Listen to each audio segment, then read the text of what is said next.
dan kita bicara topik kita the power to prevail ya, kuasa untuk bisa menaklukkan, mengalahkan, untuk bisa menang, untuk bisa mengatasi hambatan.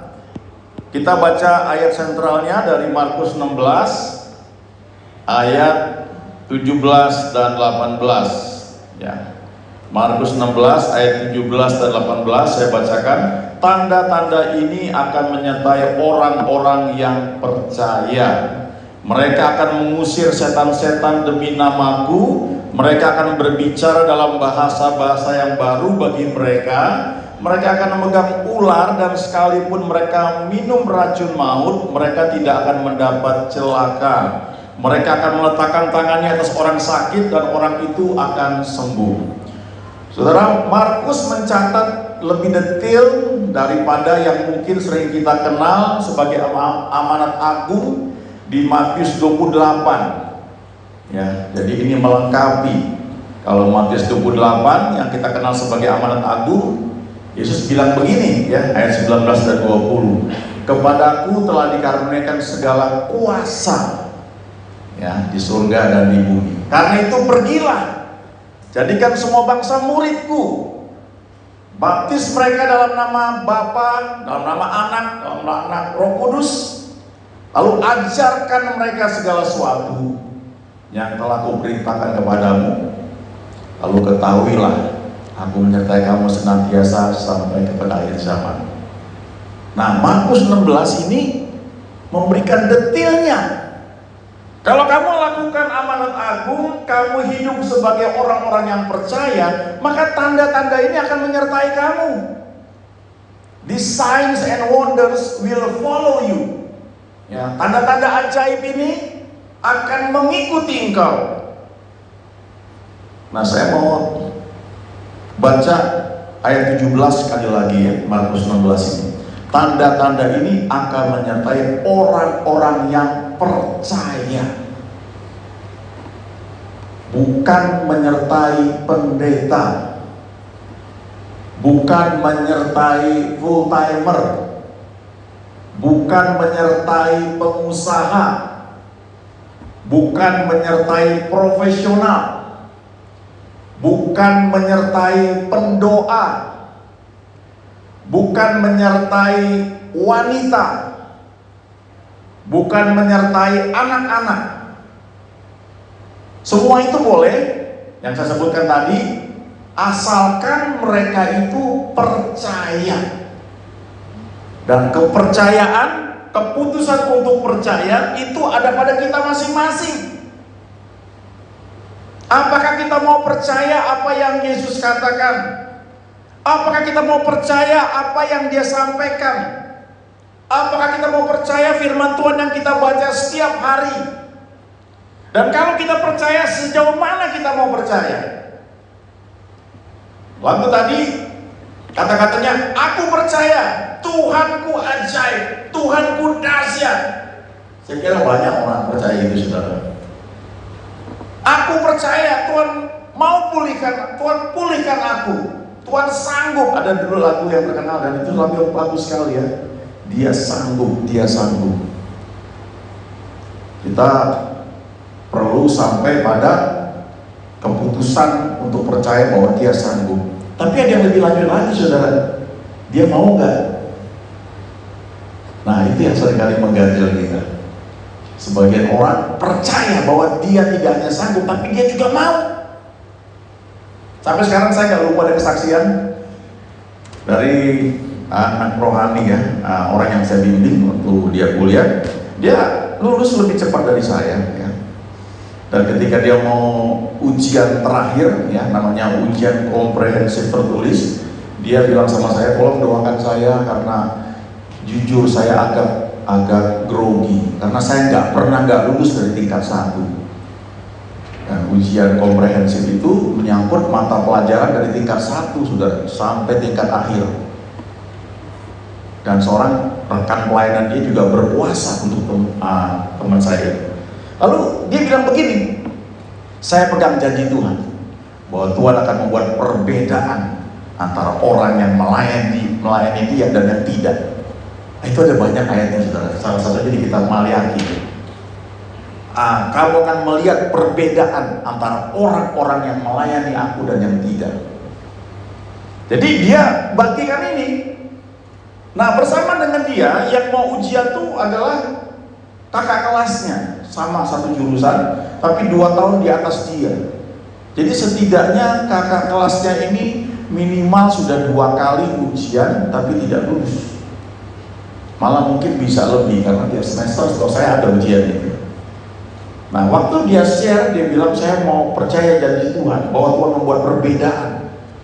Nah, ini kakak kelasnya bilang kalau Tuhan buat perbedaan berarti Tuhan gak adil dong, gak fair dong. Ya, kita suka berdoa, sebagian orang minta favor, tapi favor itu unfair. Nah, saudara percaya gak itu ya, bahwa saudara dibedakan oleh Tuhan dengan orang lain. Nah, ketika mereka ujian, kakak kelasnya nih yang mengatakan kalau Tuhan membuat perbedaan berarti Tuhan gak adil, dia gak lulus. Tapi anak rohani saya itu lulus karena dia putuskan untuk percaya. Tentu dia bisa belajar juga. Tapi yang saya mau bilang adalah begini saudara, seberapa jauh saudara mau percaya? Karena itu gerbang awalnya, mau percaya apa enggak? Setelah saudara putuskan percaya, ada step berikutnya. Ada yang mesti dilakukan. Bagaimana saudara perlu jaga perkataan saudara? Bagaimana saudara perlu jaga pikiran saudara? Dan bagaimana saudara tetap tekun? Nah, itu keputusan masing-masing. Ayat ini saya pernah baca di satu buku ya, cerita mengenai seorang misionari yang melayani di pedalaman. Saya lupa apakah di Afrika ataukah di Papua, tapi yang jelas di pedalaman. Nah, saya jujur ya kagum dengan para misionari ya, karena mereka itu setahu saya sebagian besar adalah orang-orang yang bergerak dari kaum Injili. Mereka tuh mau masuk ke pedalaman hanya dengan modal percaya bahwa Yesus adalah satu-satunya jalan keselamatan, dan mereka mau dedikasikan hidup mereka sepenuhnya, percaya bahwa Tuhan akan lindungi mereka.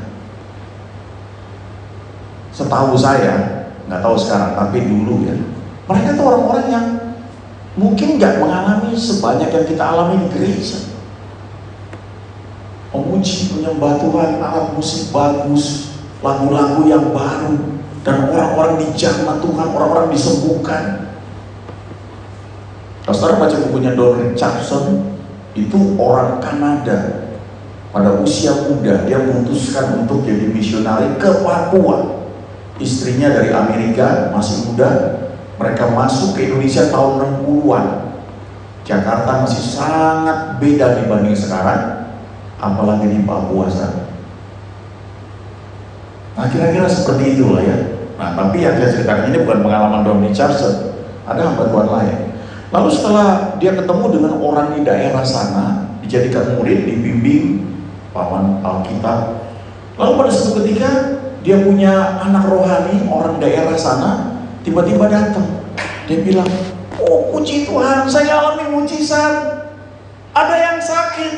Lalu saya baca Markus 16 ini, salah satu yang dikatakan di sini di ayat 18 di bagian terakhir, bahwa orang-orang yang percaya ini kalau mereka meletakkan tangannya atas orang sakit, orang itu akan sembuh. Jadi ketika ada yang sakit, saya tumpang tangan, saya doakan, orang itu sembuh. Dia lapor sama misionarinya. Lalu misionarinya kaget sekali. Dan dia bilang begini, aduh saya lupa kasih tahu kamu bahwa dalam teks aslinya, dalam terjemahan tertentu, ayat ini nggak ada. Tapi si murid ini sudah keburu percaya lebih dulu bahwa ini firman Tuhan. Dan ketika dia putuskan percaya, dia praktekkan, maka terjadi mujizat. Misionarinya keburu diajarin di sekolah, dilatih bahwa ini dalam teks aslinya sebagian mengatakan gak ada. Jadi mereka melayani hanya dengan modal bahwa Tuhan perintahkan jadikan semua bangsa muridku, tapi bagian ini mereka tidak ajarkan, tidak praktekkan. Saudara lihat ya, pengaruh percaya itu besar sekali. Sejauh mana ya saudara bisa percaya? Dulu waktu kami masih kuliah ya, kita buat retreat layanan mahasiswa. Jadi waktu mau retreat, ada kan beberapa nggak bisa karena padahal hari libur yang menjelang Natal kadang-kadang ada ujian. Saya berapa kali ujian? 1 kali atau 2 kali ujian itu malam Natal. Malam Natal 24 Desember jam 7 malam saya ujian.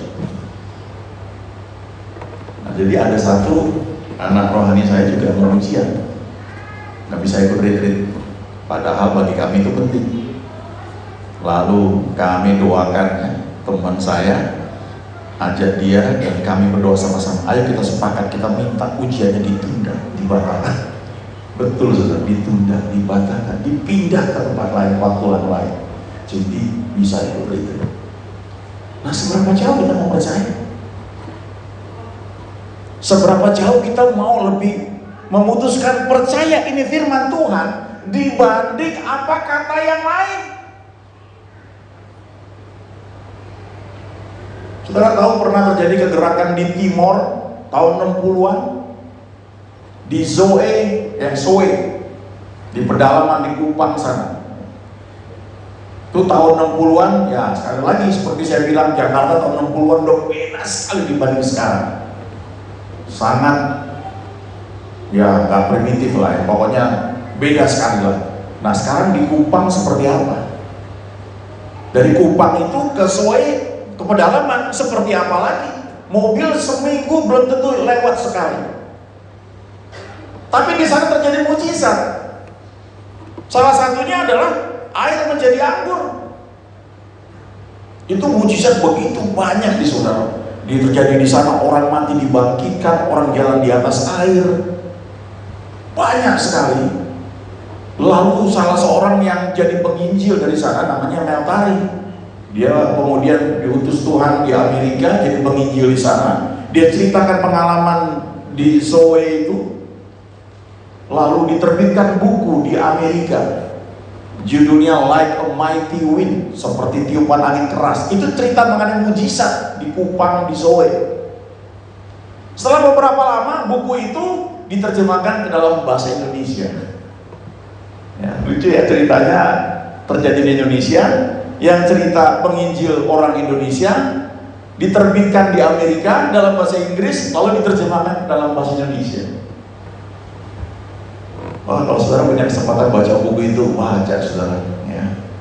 Salah satu yang saya mau cerita itu berkaitan dengan keputusan untuk percaya. Diceritakan di buku itu, mereka sering ketika mau perjamuan kudus, mereka berdoa untuk air menjadi anggur. Nah pada masa itu anggur di tempat mereka itu sulit sekali, jarang. Kalaupun ada mahal, harganya nggak bisa mereka peroleh dengan uang yang mereka miliki, ya. Sehingga mereka sering berdoa untuk air menjadi anggur. Nah Meltari, dia sudah sering dengar, dia punya teman-teman berdoa untuk air menjadi anggur, tapi dia belum pernah ngalami. Jadi teman-temannya ajak dia, ya, ayo kamu ikut ya, kita berdoa untuk air menjadi anggur.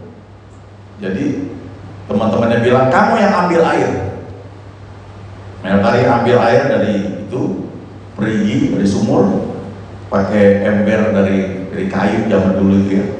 Terus dibawa, terus Meltari yang pegang. Ayo kita berdoa. Mereka masuk dalam satu rumah, mereka berdoa bersama-sama, ya, melingkar begitu. Meltari pegang embernya itu, dia jaga jangan sampai ditukar sama orang lain. Mereka berdoa, lalu ember itu ditutup sama kain putih. Nah kain putih itu ujungnya nyemplung di air itu. Jadi waktu lagi berdoa sekian lama, Meltari lihat, oh masih putih. Mereka berdoa lagi, menyembah Tuhan. Setelah beberapa lama, dia buka mata, dia lihat, loh sudah jadi ungu warnanya. Kain putih itu yang tadinya warnanya putih mulai kelihatan ungu. Wah dia kaget, ini sudah menjadi anggur. Dan setelah beberapa lama, pemimpin doanya bilang, oke, kita cek, oh sudah jadi anggur. Oke, sekarang kita coba dulu anggur ini sebelum kita bawa kepada pendeta untuk nanti mimpin perjamuan. Jadi mereka mulai cedok air di ember itu, ya.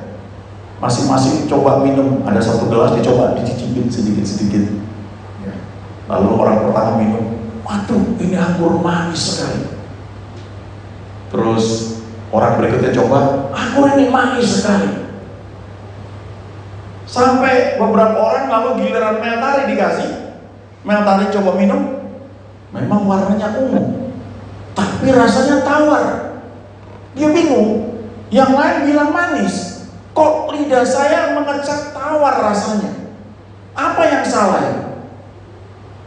Lalu dikasih lagi ke orang lain, Meltari belum sempat ngomong rasanya seperti apa. Orang berikutnya coba, aduh ini manis sekali. Dan setelah beberapa orang coba air yang telah menjadi anggur ini disebut manis, lalu mereka bawa ke pendeta, lalu mereka kebaktian, mereka buat perjamuan kudus, lalu air tersebut dibagikan dan mereka minum anggur tersebut. Dan ketika Meltari minum, manis.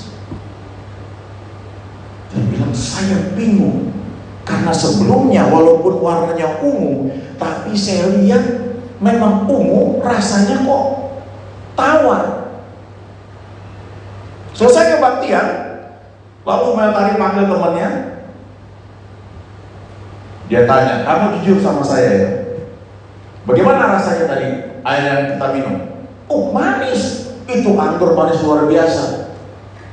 Terus Meltari bilang, enggak, maksud saya sebelum kita bawa ke pendeta, waktu kita coba itu rasanya seperti apa? Temannya ketawa, tawa. Kenapa kamu bilang manis? Lalu ini pelajaran saudara. Temannya bilang begini, saya lebih percaya apa kata firman Tuhan, bahwa itu anggur yang manis daripada apa kata lidah saya. Nah itu iman saudara. Mungkin perlu waktu untuk mencerna ini saudara.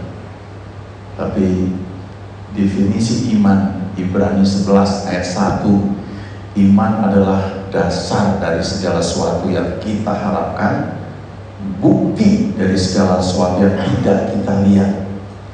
Terjemahan Amplified Bible itu bilang, iman itu menerima sesuatu sebagai sesuatu yang nyata, real, walaupun indera kita tidak bisa mendeteksinya. Itu iman. Jadi kalau lidah bilang ini tawar, iman bilang manis. Ini terus terang saudara, konflik di sini. Saudara pernah ingat bagaimana Tuhan Yesus ketika dia naik perahu Simon, terus dia pinjam perahunya untuk dia khotbah. Setelah beberapa lama, setelah khotbah, dia bilang sama Simon, sekarang bertolak ke tempat yang dalam, tebarkan jalan. Nah itu di sini terjadi pertarungan di pikiran Simon. Saya baru kerja semalaman, kerja keras, cari ikan, nggak ada hasilnya. Saya sudah sering cari ikan, kali ini nggak ada hasilnya. Tapi dia ngomong ini orang punya power. Saya dengar dia khotbah luar biasa. Jadi dia bilang, guru, kami sudah sepanjang malam kerja keras, tapi karena engkau yang menyuruhnya, aku mau lakukan juga. Nah itu butuh waktu saudara. Dari keputusan mau percaya, mau taat, mau lakukan, lalu mesti jala yang sudah ada itu dibawa lagi, lalu mesti mendayung ke tempat yang dalam, butuh waktu. Sementara orang lain bilang, kamu gila, mau ngapain? Jam segini mau cari ikan. Itu melawan pikiran, logika. Lalu mereka sampai di tempat yang dalam, mereka tebarkan jalannya, dan langsung mereka menangkap sejumlah besar ikan sehingga jala mereka mulai koyak. Nah ini pertanyaannya ya, kenapa bisa koyak? Saudara baca di bahasa Inggris itu jelas, yang Tuhan perintahkan, tebarkan, bertolak ke tempat yang dalam dan tebarkan jalan-jalan. perintahnya banyak jalan.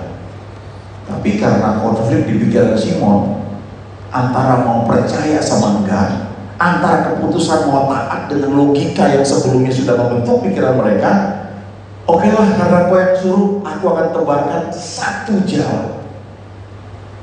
I will lay down the net. Satu jalan.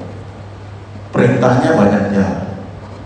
Nah, kalau saudara berdoa, lagi berdoa, dapat tuntunan Tuhan, seberapa jauh saudara mau percaya dan taat melakukan. Kadang-kadang sesuatu yang tidak masuk akal,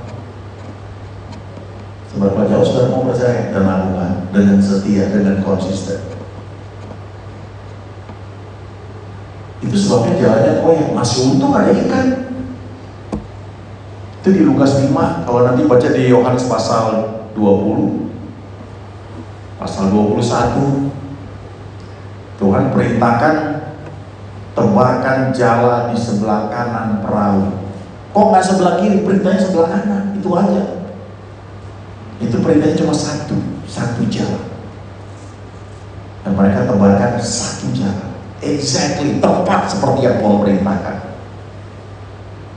Dan setelah mereka menangkap sejumlah besar ikan, Alkitab berkata, jala mereka tidak koyak. Markus 16 ini janji Tuhan buat orang percaya, saudara. Seberapa jauh saudara mau percaya? Nanti baca gali lebih detail. Apa saja nih tanda-tanda yang menyertai orang-orang percaya? Yang pertama dia bilang, mereka akan mengusir setan-setan demi namaku. Saudara pernah mengalami suatu situasi yang menakutkan? Jadi Tuhan, orang-orang percaya mengusir setan-setan demi namaku. Mereka akan berbicara dalam bahasa-bahasa yang baru bagi mereka. Karena saya sudah baptis Roh Kudus, saya berbahasa roh. Dengan simpel saya bilang ini bahasa roh. Mungkin yang lain bisa menerjemahkannya beda, tapi saya percaya ini setidaknya bagi saya ini berbahasa roh. Mereka akan memegang ular. Pernah memegang ular? Jangan dicoba-coba memang saudara, tapi dalam situasi tertentu kadang-kadang bisa terjadi. Ya, buru-buru ular cicak aja takut kan, atau kecoa. Tapi dijanji Tuhan, mereka sekalipun minum racun maut, mereka tidak akan mendapat celaka. Asal jangan kalau tahu itu racun sengaja diminum. Tapi kalau saudara nggak tahu bahwa itu racun, janji Tuhan ada perlindungan, tidak akan mendapat celaka. Salah satu bentuk racun itu apa? Virus. Kita lakukan bagian kita, menjaga jarak, memakai masker, ya, mencuci tangan. Tapi seberapa efektif masker saudara bisa berdampak positif buat saudara? Kadang-kadang kan terjadi di luar kendali kita. Ada saringan berikutnya, saran kesehatan, fit badan kita, suplemen, vitamin D yang banyak. Tapi secara rohani Tuhan janji, itu tidak akan membahayakan kamu. Tapi seberapa jauh saudara percaya itu? Dan kalau saudara percaya, apakah tindakan saudara sejalan dengan yang saudara percaya? Apakah antara tindakan kita itu tidak konflik dengan apa yang kita percaya? Sejauh mana kita mau percaya? Lalu yang terakhir dia bilang, mereka akan meletakkan tangannya atas orang sakit dan orang itu akan sembuh. Itu janji Tuhan saudara, bagi kita yang percaya. Jaga pikiran kita, banyak berita di medsos, tidak semuanya baik, itu bisa menggerogoti apa yang kita percaya. Lebih fokus baca firman Tuhan, supaya pikiran kita ini sejalan dengan apa yang Dia janjikan. Dan apa yang Tuhan sediakan bagi orang percaya, itu akan kita nikmati, terjadi dalam hidup kita. Kalau ada yang belum nikmati, jangan dihakimi. Tetap percaya firman Tuhan. Amin. Tuhan berkati. God bless.